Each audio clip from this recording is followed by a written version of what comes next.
Welcome back, everyone, to Inside the Pylon, a Midwest college football podcast, joined as always tonight by Clinton Boring. My name is Ryan Satkowiak, and tonight we are joined by Roman Tomashoff from Locked On Huskies as we talk the defending national runner-up Washington Huskies this year. Roman, first and foremost, how are you doing tonight, sir? Ryan, I'm doing great. Thank you guys so much for having me. It's great to be here.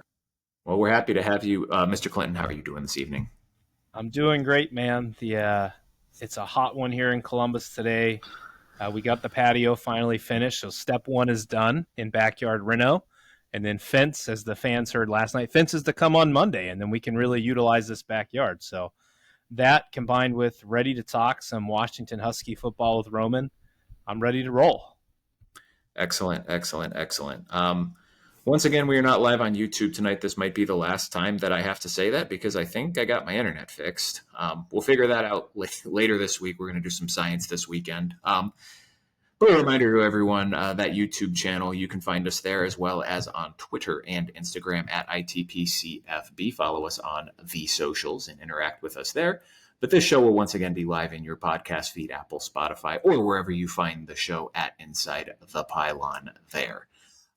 Before we kind of get into our 5 burning questions tonight on the Washington Huskies, Roman. 5 burning questions. Let's start off by have you introduced yourself, kind of how long you've been on the Washington beat before, and what your career's looked like leading up to this point. Yeah, absolutely.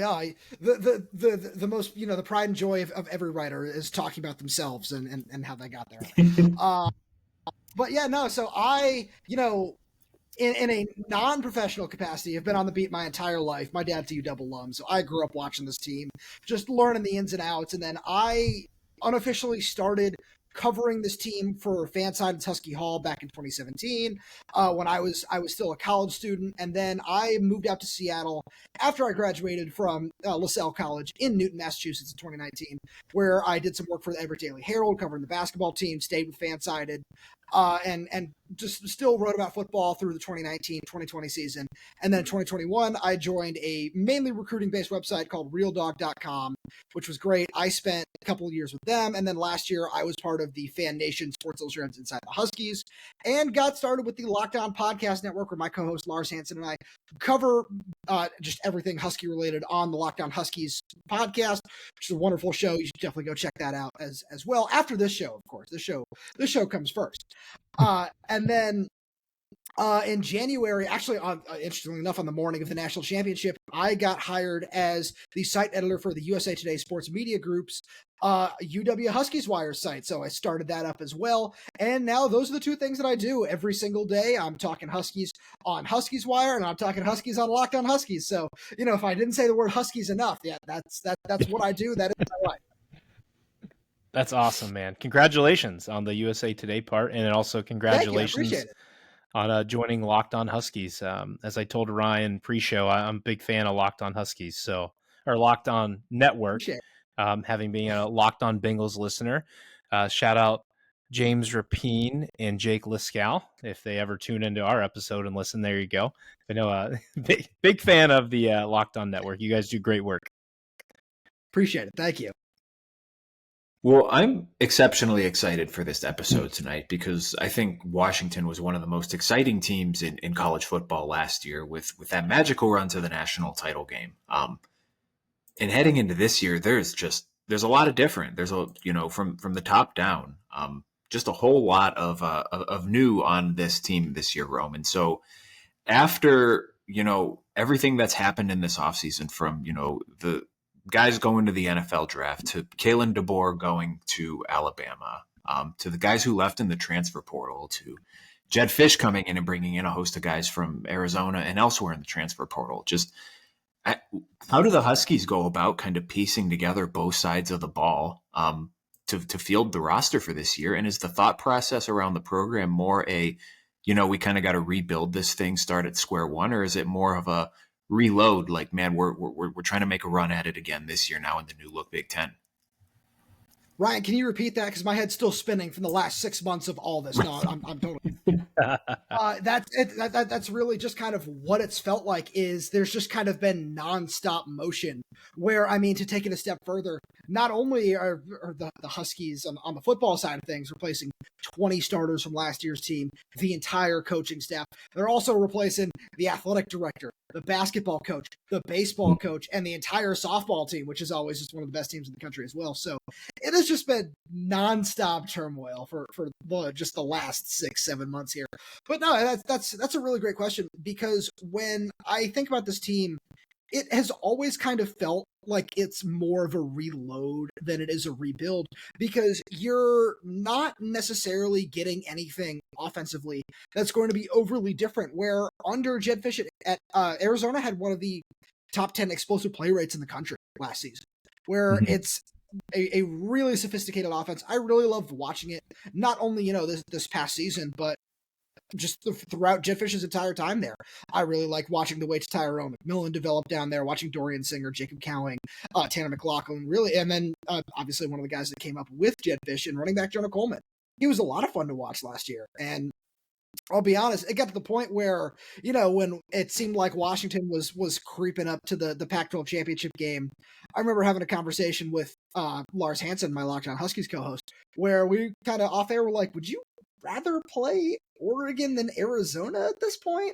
Or that was a real conversation that we were having, because of the way of just how tough Jedd Fisch's team was, how physical they were, and just how well coached they were on both sides of the ball. And I have to get this in there at some point as an annoying Patriots fan.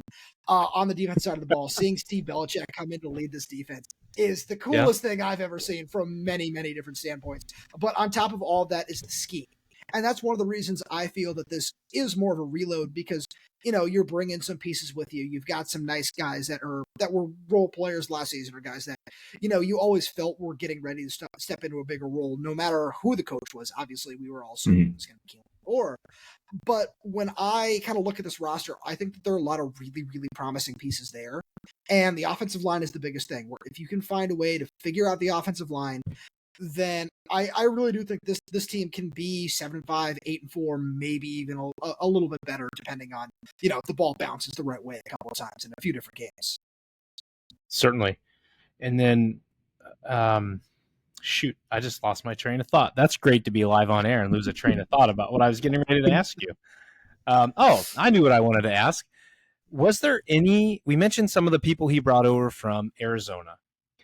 Was there any inkling at all that Jedd Fisch was actually going to be able to pull Noah Fifita and McMillan from Arizona? Because I was pretty hyped about that. I really thought it was going to happen. I was like, man, I love Fifita. I want this kid. Not that there's anything wrong with Will Rogers. He's a great quarterback. But Fifita, as young and talented as he was, I was juiced at the prospect of that.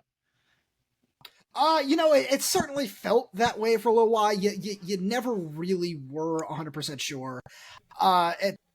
I never really wanted to put a tab on it one way or the other, because as somebody who's a huge fan of the NFL draft, I wanted nothing more than to watch Tyrone McMillan take the field alongside Denzel Boston and Jeremiah Hunter. I not only from the perspective of somebody who covers this team, but just from somebody who is a nerd about just some of the finer points of football. I would have lost my mind, man. That would have been absolutely fantastic. And I always felt like there was a little bit more of a hope for McMillan, just in terms of the play style with what Jedd Fisch not only wanted to do, but already having Will Rogers in the boat. Because even when he re-entered the transfer portal, it always felt like Washington was going to be the best option for him. And then once Damon Williams, the 4-star freshman, committed to follow Jedd Fisch up here as well, it always felt like, if Noah Fifita wanted to come up, great, you could find a way to make it work. But it really never felt like he was going to leave there and just leave a bona fide starting job to compete with a fifth-year senior. Certainly. And, that's a good point there that you brought up, Roman. I think that's a good transition into question number 2 that we have about Will Rogers, who's, from a statistical standpoint, one of the, I think he's top 5 in the SEC in career passing yardage, but he's been a guy who's been an air raid quarterback. I thought I heard at some point last season, even dating back to his high school system, was an air raid system. And at least comparatively, compared to what we had kind of seen from him previously with Mike Leach, he seemed to struggle a little bit last year. transitioning away from that more air raid type of offense. How do you see him kind of assimilating into this Jedd Fisch attack this year? I think this is going to be a really nice fit for him. One thing to remember about Will Rogers last year, he's actually got hurt and he missed some time as well.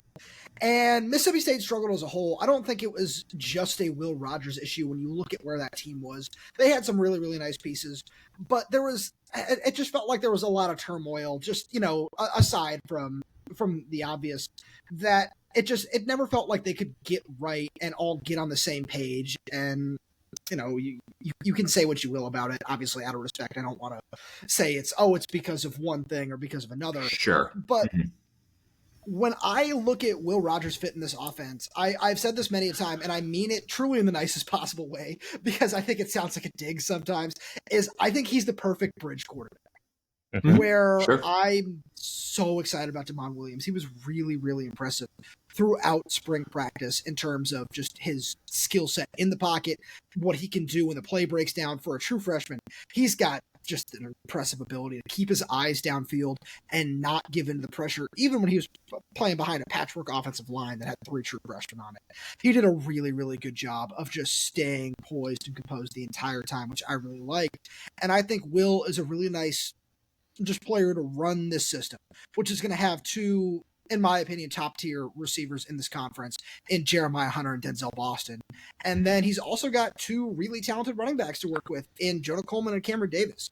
And like I said a little bit earlier, if the offensive line can find a way to figure this out, then this team really is going to surprise some people, where I've seen TCU 2.0 way too many times for my liking when it comes to where this team is supposed to be.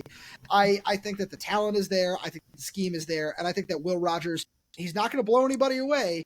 And again, I mean this all in the nice possible way. After watching Michael Penix throw the ball last year, it's very hard to achieve that same level of just jaw-dropping ability with velocity and touch and everything that Mike had at just to get the ball to any point on the field. But Will Rogers is going to do a really nice job with protecting the football, with ball placement, with throwing to all 3 levels of the field. It's not going to be necessarily as vertical, I don't think, with Jedd Fisch's scheme, but he's going to do a really nice job in this offense. That was kind of the thing I was going to ask you on is, we saw the outstanding, and outstanding is not even the best word to describe what Penix did last year. And Ryan and I specifically, have never met, obviously, Will Rogers and don't know him personally. I don't know if you've had any close interaction with him covering the team, but do we feel like he has the mental fortitude to survive this season following what Penix did last year? If things start to get a little rocky for him and he has a bad game, the team loses a game, or I see it all the time here in Columbus when someone had to follow Dwayne Haskins and then someone had to follow CJ Stroud, and what we went through last year with Kyle McCord, like, you're always held to that standard that was before you. And when it's that elite of a standard, it's really hard. So where are we kind of thinking, essentially head game wise, where will Rogers be if things go a little bit awry this year, and then they're still giving more of those comparisons to Penix? So I think one thing that's really interesting to note when you talk about Will Rogers, Clinton, is that his former Mississippi State teammate, Dylan Johnson, was the running back for Washington last year. And one of the chief recruiters when it comes to Will Rogers was running back Dylan Johnson, who's somebody who I was pretty close with. I had a really nice long relationship with him throughout his time at Washington. And I think that they're both very similar people, where they're very, very nice, kind-hearted individuals who, A, know when to turn it on, and B, seem to just have the ability to not let a lot of pressure shake them. And I think that that's something that I've heard from recruits, from guys that are on this roster, that Jedd Fisch and this entire coaching staff's, NFL focus and just everything that they've done with bringing in just legendary NFL coaches. I almost threw Jack Del Rio into that bucket. We're not going to do that on the show because it's a really big drop off from bringing Bill Belichick and Pete Carroll into practice, and John Lynch being there as well. And then Jack Del Rio is there too. I mean that with all due respect, but it's just a different bucket there. But that's something that I've heard from a lot of these guys, that the NFL focus is something that certainly plays a role in how Jedd Fisch is not only constructing this roster, but coaching it as well. And I feel that that's something that Will Rogers is going to do really, really well in. And is there any chance obviously we talked about a ton that they've replaced, and you expect them to more reload versus rebuild. Is there any chance, if Rodgers starts to get bumpy through the season, that Damon Williams becomes the starter or overtakes him? I certainly can't rule that out, where I think Damon might burn his red shirt anyways, if we're being perfectly honest. Where I think it might take a lot for Damon to ultimately become the starter, where you never want to project these things, but I think it might take an injury for that to happen. But I think we're going to see Damon. I think we're going to see him in all the non-conference games, and I think there are going to be a couple times throughout the year where the score might get away. Where I'm looking at the game in Bloomington, maybe the game against Northwestern as well, and that we're probably going to see Damon in those games as well. And right there with the 3 non-conference, that's 5 already. So I think we're going to see him. I think there honestly might even be some packages from around the goal line with a read option sort of thing that we're going to see him integrated into the system already as a freshman. I do think it's going to take a lot for him to start. So obviously with the offense last year, Penix is a big part of that, but you can't discredit the job that the wide receivers did for him last year. Just an incredibly talented group of receivers. And heading into this year, I'm a big Jeremiah Hunter fan. When he was in the transfer portal from Cal, I was really jonesing for Notre Dame to make a run at him. So I think he's a fantastic player and a great add to that offense. But it sounds like there's a lot of hype around Denzel Boston too. Obviously, we're anticipating a drop off in the receiver production, and that's saying nothing about what's still in that receiver room. Just a credit to what they had last year. But how are you kind of envisioning this receiver room shaking out with the talent that's on hand? So I'll start this with a quote from cornerback Thaddeus Dixon that we got during spring practice, because that's something that obviously everybody wants to know. And one of the first things that Thad told us was, the drop-off's not going to be as big as you guys think. After practicing against Rome Odunze every day last year, working against the trio of Giles Jackson, Jeremiah Hunter, and Denzel Boston, is not going to be nearly as big of a drop-off as he said to us, as everybody thinks is going to happen. Mm-hmm. Where Denzel, and this is somebody who I've been really high on Denzel for a while now, where throughout spring practice, he was head and shoulders above the next best player at spring practice. And in my opinion, the next best guy was Jeremiah Hunter. And I feel like that says a lot about who Denzel is at, 6'3", 6'4", 207, I believe is what he's listed at right now. He was making highlight reel catches every single day. And it was so much fun to watch. And this is something that he was doing in the fall of 2023. But, with the 3 guys he had ahead of him, plus Jeremy Bernard and Giles Jackson when he did play, it was really hard for him to get on the field. So I'm really excited about this with just what this offense is going to look like with both these guys. Because, Ryan, as you said, when it comes to Jeremiah, this is a guy who displayed elite body control. And I'm honestly shocked that he hasn't been a little bit higher on some of these, preseason summer scouting draft boards at wide receiver, where I was so impressed with his body control. I'm so impressed with his strength to catch point. And I think that Jedd Fisch's offense is going to do a really, really good job of showcasing his ability to run after the catch as well. Where I don't think he's necessarily elite in any regards when it comes to his run after the catch, but I think that he is going to be more than serviceable, and this offense is going to do a really good job of helping him showcase that ability. And then last question for me, at least from the offensive standpoint, is, you've alluded to it a couple times, just the offensive line in general. And if that doesn't gel together, obviously that doesn't matter how good your quarterback is or how good the skill position out wide is, you need time to throw. A Joe Moore award-winning unit last year, and you're replacing everyone. How do you envision that shaking out, and how big of a concern, if at all, do you envision this being kind of coming into the season? So this is by far the biggest concern on this roster right now. It's between the 5 guys that are projected to start, which is at left tackle, Maximus McCree, who's a former junior college All-American, transferred to Maryland, and then unfortunately had to transfer back home because there was a family situation where he actually needed to take up a full-time job, so he missed the 2023 season to help take care of his family. Between him, left guard Memelar, who's somebody who I think could be sneakily arguably the best lineman on this team and one of the better linemen in the conference. He was actually on track to start last season on this Joe Moore award-winning offensive line, but he was lost for the year just before fall camp ended with a knee injury, so we didn't see him at all last year. I know a lot of fans are really excited about sophomore Landon Hatchett, but he also suffered a knee injury in December. So at center, I don't think we're going to see him, in my opinion, for the majority of the season. Honestly, if it were up to me, I would probably redshirt him and just try to keep him safe and not, try to rush him back from anything. So we're probably going to see Portland State offensive lineman D'Angelo Titiali in that spot. And that's a guy who was really successful at a lower level. He played multiple positions. I think he could be a really nice center in this scheme. At right guard is former Ohio State 4-star recruit and was, never really panned out there in Enoch Vamahai, who I think could work really well in just some of the stuff that Jedd Fisch likes to do in terms of what his rushing attack likes to be. And then at right tackle is one of the best offensive linemen in the transfer portal in Jerez Party. So you notice a theme there. There's a lot of unknowns because even Jerez Party, who I really like and think could be really, really good, that all happened at San Diego State. So that's also a lower level of competition. So there's not a lot of experience on this roster, in the Big Ten, even at the Pac-12 level, which is certainly a concern. But I think that this offensive line, I think Brendan Carroll did a really, really good job coaching up his offensive line at Arizona, where he had, some lesser talent to work with. Obviously developed Jordan Morgan, who a first-round pick, probably knew the same with Jonas Avaiena. So I don't know. I think there's a lot to like, but this is a really scary group, and that's where all of my concerns are going into the season, at least from an offensive standpoint. But I think that with this coaching staff that they have in place, that it's going to end up being at the very least serviceable.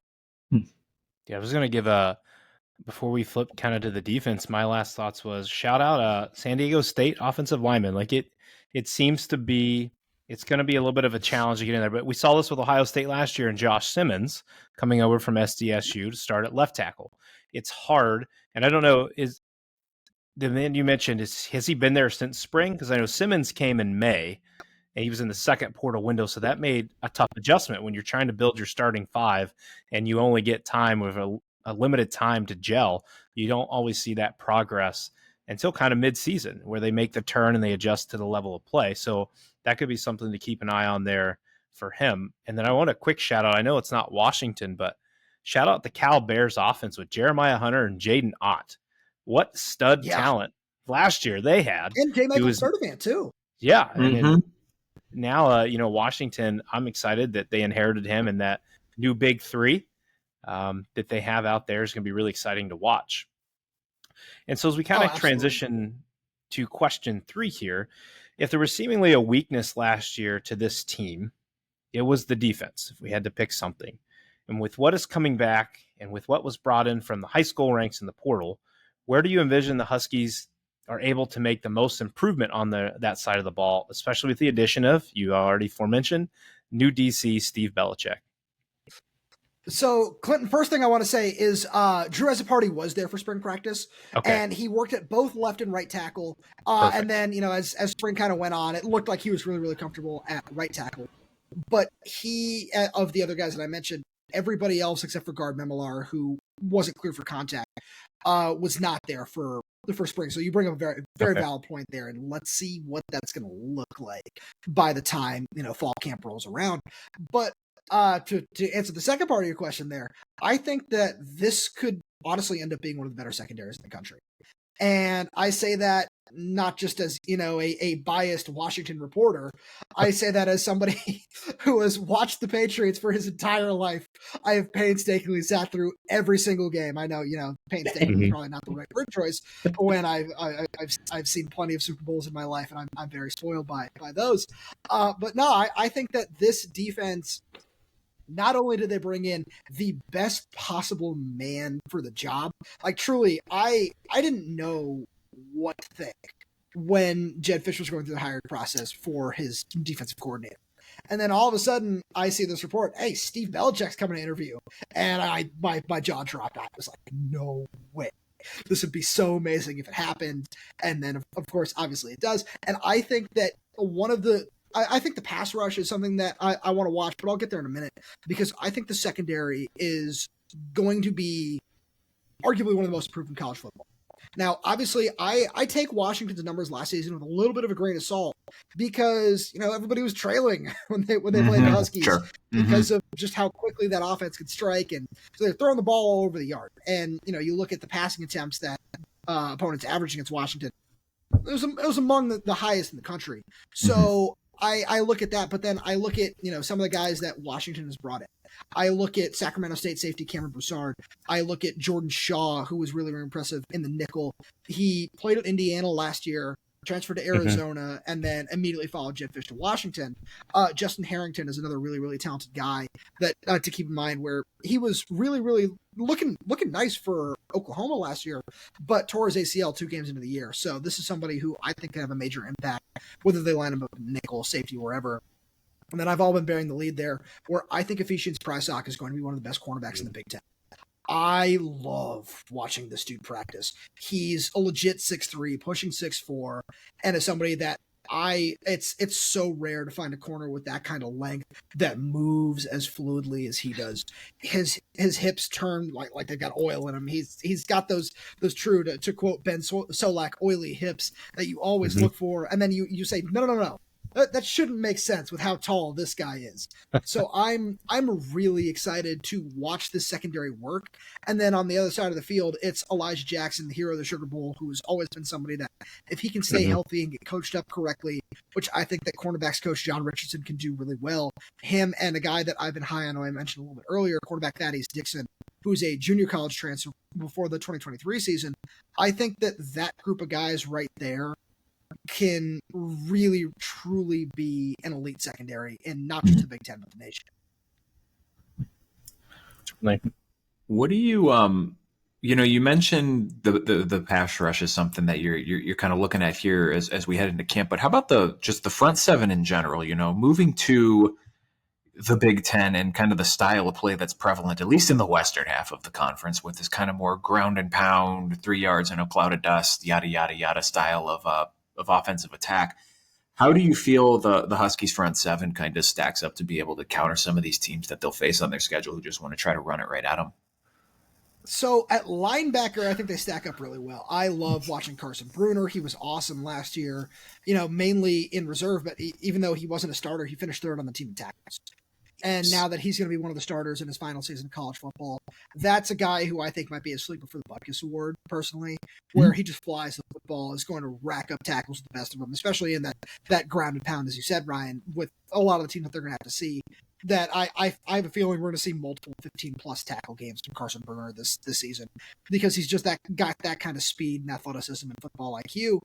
And Alfonso Tuputala next to him is another just weathered, experienced, final year senior linebacker, where he's been on the team since Chris Peterson was coaching. He was on this team back in 2019. Just to date all of us here. I was still in college watching Chris Peterson.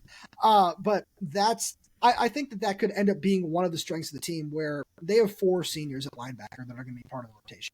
The defensive line is where I have questions. I really like edge rusher Zach Durfee, who had to sit out the majority of last season due to the NCAA's ridiculous, let's just say, transfer policy rules with him.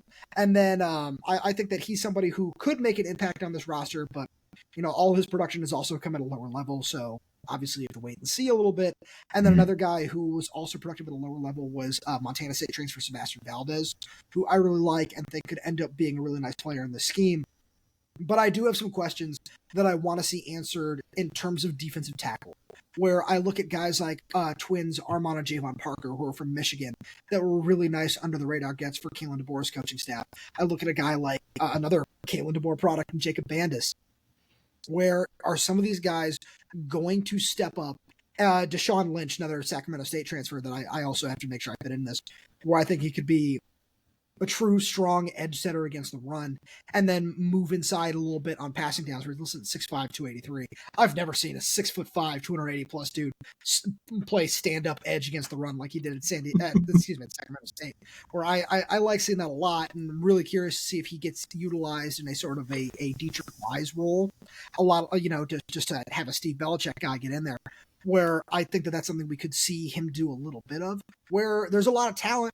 I think there's a lot of untapped potential in this group, and I think that headed up by Steve Belichick, which is why I say he was the best possible hire, that with the right scheme and just putting guys in the right spot, and the number one Belichickism, if they do their job, that this really could be a nice run-stopping group. But I do have a lot of questions as of right now about the defensive line.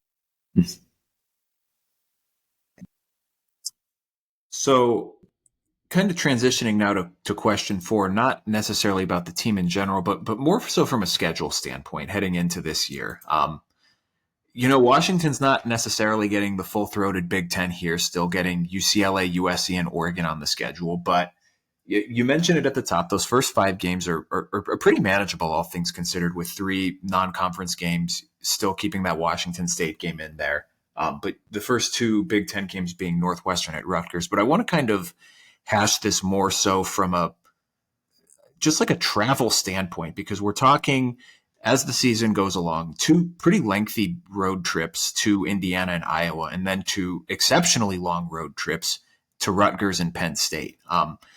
What are you kind of, as you're looking at this schedule as the season progresses, how are you kind of viewing it, both from a difficulty standpoint, not just in terms of the quality of opponent they're facing, but just the cumulative travel with some of these long road trips, particularly in kind of that middle third of the season? So I really like that question, because I think that the Big Ten has done a really nice job, scheduling second buys, which I think is going to be really nice and should help these guys a little bit. And I also just there's so many different thoughts that I have that I'll just kind of run through my head at the same time here. Sure. Where one thing I want to say right off the top is, interestingly enough, this isn't the first time Washington has made that Rutgers trip for a Friday night game, even, where they did that a whole bunch of years ago in the Chris Peterson era.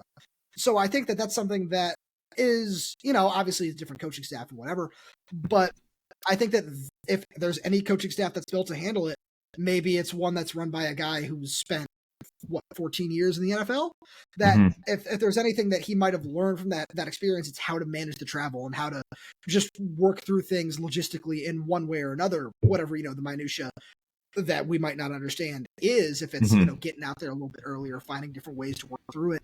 But I think that Jedd Fisch is the right guy to help lead Washington into that era, because he has so much experience with that already, where, I'd be lying if I didn't say that I wasn't really worried about, the Penn State trip for multiple reasons, even, as we sit here recording this on July 9th. But one of them would certainly be the travel. But I think that Jedd Fisch is the right guy to help guide him through that. And Ryan and I were kind of talking before you got on that late September, early October, you're getting Washington State, which is staying within Washington, but then you're going to get Northwestern. Then the next week you fly to Rutgers, then you come back home, Michigan, and then you fly out to Iowa. That sequence of 4 games there with that amount of travel, I feel like you might be rivaling Taylor Swift for the amount of emissions you're putting off in the air with her private jet. So that's just kind of attrition, not just from the battle of the games, but the amount of travel you have to put in to fly and try to rest your bodies during that time. And that's kind of a section of the schedule there that it looks a little bit daunting, and it's rather early. Again, Northwestern, Rutgers may be fairly manageable, but we don't fully know what Michigan will be. But Ryan and I have been pretty high on Iowa this year with a change in OC, and they should have some form of 21st century offense now. But with 2 elite defenses in a row, that's going to be an interesting period there right away for Washington. Oh, Clinton, I absolutely agree with you with everything outside of Iowa's 21st century offense. I'm taking a wait and see approach there, where I actually one of my bold takes that I've had over on Locked On Huskies is, I think if Washington pulls off one road upset this year, that it's going to be that Iowa game. And a lot of it does have to do with the what's the offense going to look like factor of it all. But one other thing that I kind of like about the Rutgers Friday game, where the front half of that is certainly going to be awful, but getting an extra day of rest before the Michigan game should certainly be a nice way to help, just the team reset the bodies and do everything else, where Kalen DeBoer did a really nice job of advancing Washington's nutrition, sports science, all those sorts of, just the minutia of a football program that can help it run at a top tier level. And I know Jedd Fisch has tried to continue and advance some of those same departments. So I just think that Washington is in a really good place to, I don't want to say learn from, but I think manage those things properly. Certainly. So as we kind of dig into question number 5 here, I just wanted to kind of finish this part up with just your overall impressions of the Fisch hire. I think it's unquestionable that he's a fantastic coach, and he showed that at Arizona last year. But it seems like almost immediately after getting hired, there was already rumors about where is his next job going to be. He's already got this reputation as a job hopper, whether it's fair or not. With obviously the big one being, what's happening at Florida if Billy Napier gets fired? Are they going to go after Jedd Fisch? Yada, yada, yada. With just kind of what you've been able to gather being around the program for these last 5-6 months since he's been hired, do you get the sense that, he's looking to set roots down like, hey, this is going to be my thing. We're going to kind of take Washington into the Big Ten and try to make this, a new Big Ten power. Or do you see that there's legitimate worry either, amongst the fan base or people close to the program that he's, already got his eye on the next job? So I'll say from that it seems to be two very different things from what fans and what, the general public is saying versus what I think is actually going on. Mm-hmm. Where could he be looking for another job in the next, 2, 3, 4 years? Sure. But I think that means that he's winning and that he's doing the right thing. And, I'm personally not one to buy into the Florida rumors where the more I look at it, the less sense I think it makes. Where, yeah, the whole alumni thing certainly matters, but on top of the $25 million that they would owe Billy Napier if they fired him before whatever date is on the contract, and just a little bit less than that if they fired him after that date, plus the $10 million that it would take to buy out Jedd Fisch's contract in the offseason, if that were to be what's going on. I think that, is it completely out of the question? Probably not, but it's a little far-fetched. I would say so. The other rumor, because I don't want to give credit to the person who started what really was nothing more than, I hate using this term, fake news, with a certain other new Big Ten school, that just doesn't make any sense at all. But what I will say about Fisch is, the more that I've been around him, the more that I've listened to him and his coaching staff speak, honestly, I don't care. Like that's just kind of the vibe I've gotten, because whether they are here for 2 years, 3 years, or 10 years, these guys have shown that they want to recruit at a different level than the last staff, the majority of the last staff did. I'll say that. And they've shown that they're going to say all the right things and they're going to make all the right moves for the time being, whether it be just taking as much talent as you could possibly get, or, making the right hires and going out and spending top dollar on some of those hires. So if Jedd Fisch, leaves for, I honestly don't think he'd take another college job from Washington. Because look at the only job that was able to pry Kalen DeBoer away. I think if he leaves for an NFL job, that's one thing. I don't think anybody would be mad about that personally. But if he's here for a long time, I'm honestly not going to be surprised by that. I think that Washington has the resources of, the 10, 15, 20 best schools in the country when it's really, truly invested in football. And what Kalen DeBoer showed with getting this team to the national championship is that it's more than possible, even when Washington was in the Pac-12. So I think that if Jedd Fisch, if he wants to back up everything that he's saying and take Washington in the playoff and take him to the national championship, he has everything that he needs to do it right here. And I don't think that he's going to want to, tear it down and start it all over compared to, the broke program that is Arizona. And that's putting it nicely. Yeah, certainly. So what you mentioned about DeBoer, I think that's an interesting point. And I kind of want to ask you a bit of a philosophical question here, kind of spinning off of that. Because I think reasonable minds can agree that there was a very unique situation that pried Kalen DeBoer out of Washington, because you only get, the Bama job is something that, has only come open once in this generation, and you're succeeding. You only get the chance to succeed the greatest coach of arguably all time, one time. So I don't know that, obviously if I was a Washington fan, I would still be pretty salty, bitter about it, whatever. But I think removed from it, you can kind of see like, okay, I understand why he did what he did. But now that we're talking about, a Washington program that's just shown that it can get to the national title game, that's made the 14 playoff twice, they've clearly established themselves as one of the, if not top 10 programs in the nation, certainly one of the top 15 programs just overall over the last decade of this sport. And now with this move to the Big Ten and the financial benefits that are coming with that, we had this conversation a couple weeks ago, just hypothetically spitballing about Curt Cignetti at IU. And obviously this is a completely different conversation because IU is what it is compared to Washington. But with the money that's now in the Big Ten, what is it going to take to get a head coach to leave a sitting Big Ten head coach to leave for another job? Because it can't be money, because all these schools have more money than they know what to do with. Is it, going to my alma mater, or, I want to be in the SEC, or I grew up in this part of the country and I want to go back there. I'm struggling to see, like, aside from it leaving for an NFL job or just a special circumstance, like, what's it going to take to get a sitting head coach to leave a Big Ten job? Oh, that's a really good question. I honestly wish I had a better answer for you, because the one thing that kind of stood out to me while you were saying that was I will say there were some legitimate fears about Kalen DeBoer maybe interviewing for the Michigan job if things happen a little bit differently. Mm-hmm. Where that was certainly something that I had heard from some people was something to be a little bit concerned about at the time. So I do agree with you, Ryan, where it's a tough question, right?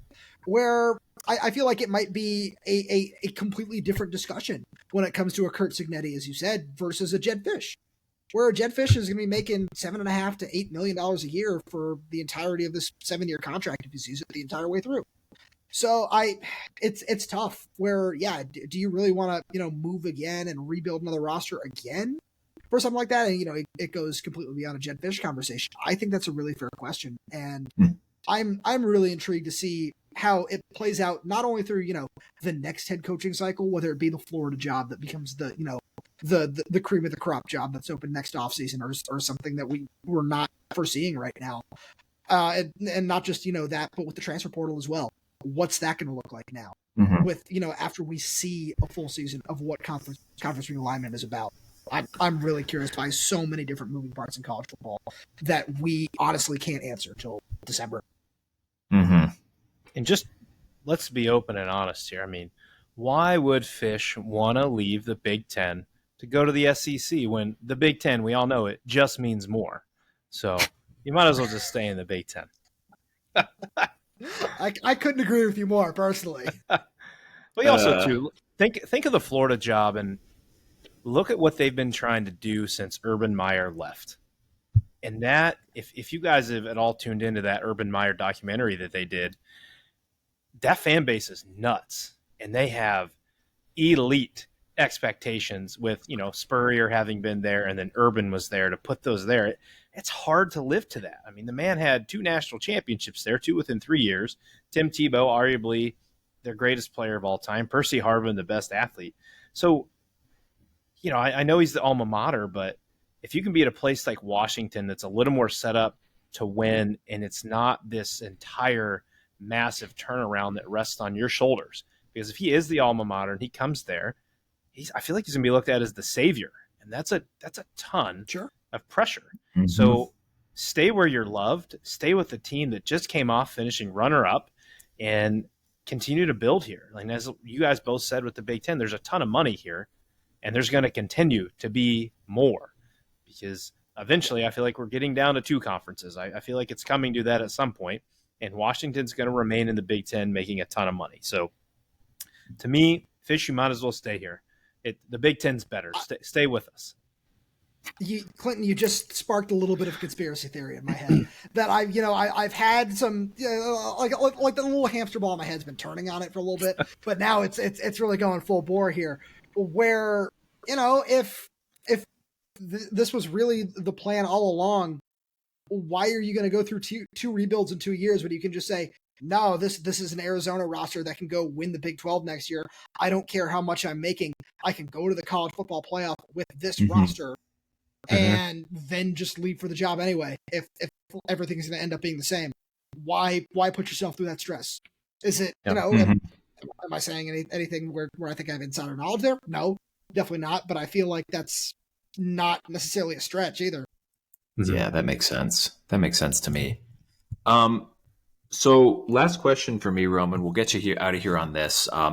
I'm not going to put you on the spot and ask you for a record prediction, but looking at the DraftKings over-under on Washington wins for the year right now set at 6.5, with the over being a slight favorite at -130. What will have to happen for Washington? What will have to go right for the Huskies this year for them to hit that over win total for the season? first of all, I don't ever do like record or I've done record predictions. I don't ever do like game score predictions because I'm the worst jinx on the face of this earth. But it's bad, man. I'm slamming that over, first of all. But I think that, everything goes right. As we talked a little bit earlier, Washington is 5-0 walking out of their first 5 games. Where I think Rutgers is probably the biggest obstacle of those 5.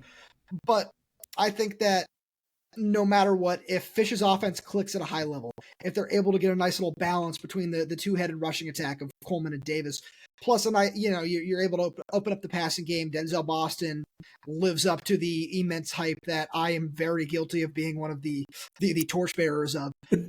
Plus, the defense shows up, and it turns into one of the best schemes in college football, like Michigan's did under Jesse Minter, when the same exact thing happened, where they hired him from the ranks of the NFL. I think that, especially when you said 6.5, I think that's very achievable. I actually do have a record prediction for you that I've been banging the drum for, and I'm going to continue to do so, and that's 8-4. Okay. Where, outside of those first 5 games, I think that Indiana is a very winnable game. I think that UCLA at home is a very winnable game. And I think that at Iowa is a game that they can win. Right there, you're 8-4. And then all of a sudden, if you're able to upset Dan Lanning for the 4th straight time, we'll see if that happens. I'm not getting ahead of myself there. Or you're able to beat USC, who has to come to Seattle. All of a sudden, you're 9-3. If the offensive line is playing fine, there you go. I'm hearing some. I don't know if you guys hear it in the background. Quack, quack, quack. I hear the Duck fan quacking after that comment there about beating Dan Lanning. Oh, trust me, they'll be in my mentions. Jesus. Yeah, they're feisty. They're a feisty bunch. Yeah. Hey, I mean, get some committed fan bases, man. They're hungry for something. As it's going to be an adjustment, not just for the 4 new teams, but for the previous 14 teams in the Big Ten. Like, it's an adjustment for all these teams coming into this year. It's not just those 4. It's going to be an adjustment for everyone. Go ahead. Oh, sorry. This is the only nice thing that I can possibly say about Oregon. I'll give you guys my slightly hot take, because I really don't think it's that big of a stretch either. I believe within the next 3 to 5 seasons, these are going to be your top 6 teams in the Big Ten year in and year out. Ohio State, Michigan, Penn State, USC, Oregon, Washington. In some order, those are going to be your consistent top 6 finishers in the Big Ten. Certainly. That would be fun. Those are a lot of big names. A lot of big names there to carry them. So one other thing, we've been doing at the end of every episode that is honestly my favorite question of every episode, and it might be Ryan's as well. Ryan and I are big pizza guys, Roman. So at the end of every episode, we've been asking our guest where the top pizza place is on or near campus. So for you, where or what is the top pizza place on or around Washington's campus? So I have a little bit of a biased answer here. Okay. Where shout out to the Midwest. My mom was born in Chicago. My dad did his master's at Northwestern. So I'm very big on Chicago style pizza and Detroit style pizza, actually. So I have an answer for each. If you want Chicago style pizza, I'm going to Delfino's, which is in the U Village, which is right next to Husky Stadium. That's one that I'm going with, because that's the best Chicago style pizza I've been able to find since I've lived out here. Okay. And for Detroit style, there's a place called Moto Pizza, which they've been opening locations around Seattle for the last couple of years. They put one in T-Mobile Park a couple of years ago. They're also opening a location at the nearby Bellevue Mall over here, which is just a quick drive across the floating bridge from Husky Stadium. Those are going to be the 2 answers I'd give you. Big pizza guy, so I'm really glad we're able to get that in there. That's awesome, man. We love it. A man of culture. I love me some Detroit style pizza. That stuff is so underrated. Absolutely. And of course, it's so underrated. Growing up in the Midwest my entire life, I appreciate the Midwest shout out. Yeah, Ryan and I's hope, I think we're trying to figure out if we're going to do like a Friday night game this year, that something's a little closer. I'm in Columbus, he's in Ann Arbor. Something a little closer on a Friday night, but in the future, I think we'd like to put a little travel game on every year and get out to these campuses, and we'll go to one of those pizza spots, and we're going to do a little Inside the Pylon pizza review. and get that posted up for everybody. Hit me up. I'd be happy to join you. That sounds fantastic. Absolutely, brother. We would love that. The more the merrier. Mm-hmm. All right, Roman, before we let you get out of here today, let our listeners know where they can find you and what you are working on here over the next couple of weeks leading up to fall camp. Yeah, absolutely. So for all my writing, that's at uwhuskieswire.usatoday.com. For all the podcast work, which right now is 3 times a week, we're going to be switching back to 5 times a week here very shortly as part of the Lockdown Podcast Network, is Locked On Huskies. Please feel free to subscribe wherever you get your podcasts. And then everything I'm working on, whole lot of recruiting stuff. I've got my eye on a couple of players like 4-star Dylan Robinson, who is deciding between Washington, UCLA, and Notre Dame on July 18th. That's something we're watching very closely. I'm doing some depth chart previews of every position on Washington's roster right now. Getting some basketball up because I'm really excited about Washington's basketball team.